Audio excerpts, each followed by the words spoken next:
विषय 60 कोटीचा आहे फक्त. आणि आपल्यासारख्या अनुभवी मंत्र्यांना विचार करतो म्हणलं आमच्यासारख्या तरुणाला ऐकायला बरं वाटत नाही. वळसे पाटील साहेबांसारखे सिनियर मंत्री विचार करतो म्हणतायत सभागृहात, हे जरा दिसायला बरं वाटत नाही.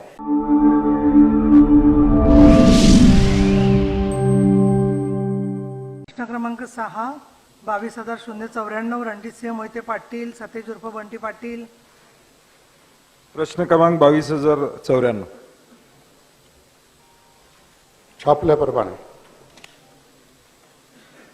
सभापती महोदय, माझा स्पेसिफिक प्रश्न आहे की 17-18 मध्ये आपण 68 हार्वेस्टरना अनुदान दिलं होतं, आपल्याला कल्पना आहे. राहिलेल्यांना 68 पैकी 40-45 लोकांना दिलं, राहिलेल्यांना आपण दिलं नाही. आणि पुढचे 3 वर्ष हार्वेस्टरना अनुदानच आपण दिलं नाही.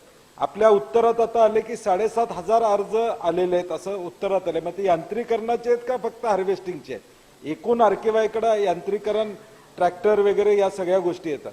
आणि म्हणून हार्वेस्टरचे एवढे अर्ज असतील आणि आपला जो काय टार्गेट आहे दरवर्षी 450 फक्त आपण देतो 900चं, ते अजून अनुदान सुरू झालेलं नाही किंवा त्या डीबीटीच्या पोर्टलमध्ये मिळालं नाही. त्यामुळं 7,500 असतील तर तो टार्गेट आपण वाढवणार का, हा स्पेसिफिक प्रश्न आहे. कारण दुसऱ्या बाजूला आपल्याला माहिती आहे साहेब, प्रत्येक कारखाना किमान 1-2 कोटीला दरवर्षी या सगळ्या प्रकरणात टोळ्यांच्या बाबतीत अडचणीत येतो. आणि म्हणून हा हिशोब केला तर इथं शासनानं हार्वेस्टरला मदत करायला जे अर्ज येतील त्याला हरकत नाही असं माझं मत आहे. म्हणून जुनं अनुदान आपण देणार का आणि पुढचा हा 450चा आकडा आपण अजून वाढवणार का?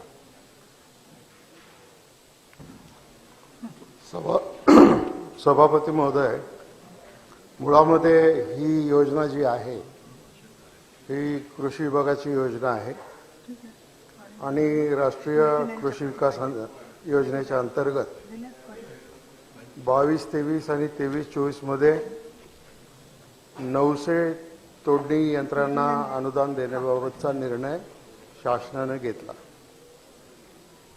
आता या योजनेमध्ये काही वाटा केंद्र सरकारचा आणि काही वाटा शेतकऱ्यांचा. तर गेल्या 2 वर्षामध्ये त्याच्यामध्ये केंद्राकडून पैसे आले नाही. आता आपल्याकडं 96 लाख रुपये मंजूर केल्याचा त्यांनी 96 कोटी त्यांनी मंजूर केल्याचं शासनाला कळवलेलं आहे. आणि हे जे अर्ज आलेले आहेत 7,300, हे अर्ज आता लॉटरी काढून त्याच्यामधून मग ज्यांनी अर्ज केलेला आहे त्या अर्जदारांना हे 450 हार्वेस्टर आपण वाटणार आहोत.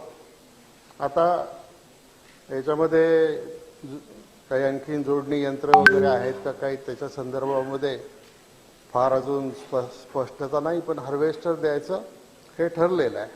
आणि तुमचा दुसरा प्रश्न जो आहे की याच्यामध्ये मागच्या लोकांना देणार का, तर या योजनेमध्ये मागच्या योजनेमध्ये ज्यांनी अर्ज केलेत किंवा प्रयत्न केलेला आहे त्यांना या योजनेचा लाभ देता येणार नाही. आणि 7,300 अर्ज जरी असले तरी दरवर्षी 450 हार्वेस्टर देण्याच्या संदर्भातला सरकारचा निर्णय आहे.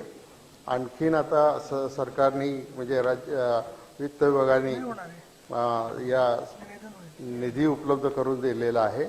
आणि पुढं आता मग केंद्राची योजना आहे तेवढ्यापुरतंच मर्यादित राहायचं, राज्य सरकारने सुद्धा त्याच्यामध्ये काही भार घेऊन त्याच्यामध्ये आणखीन सपोर्ट करायचं, अशा प्रकारची ही परिस्थिती आहे.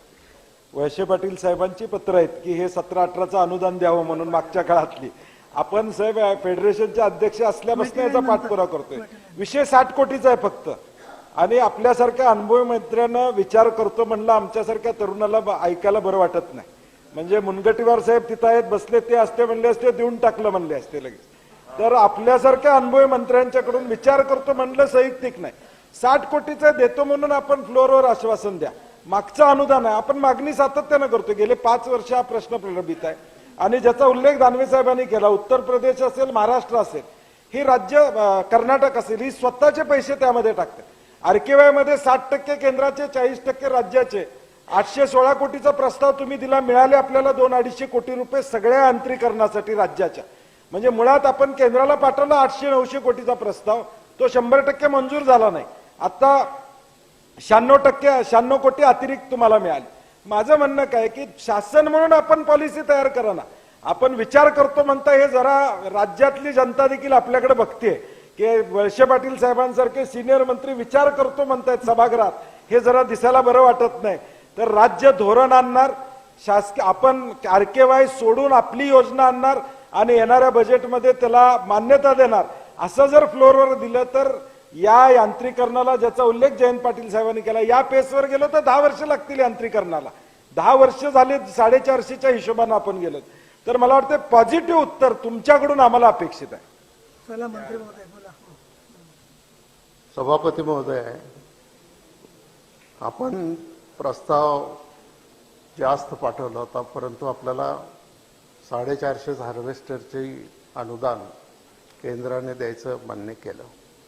आता आपण सांगता की ज्या गतीने हे काम करायला पाहिजे, तर राज्य सरकार याच्या संदर्भातली एखादी योजना आणू शकते का? कारण त्याचं असं आहे, आपण अनेक वर्ष मंत्रिमंडळात आहात, या सभागृहात आहात.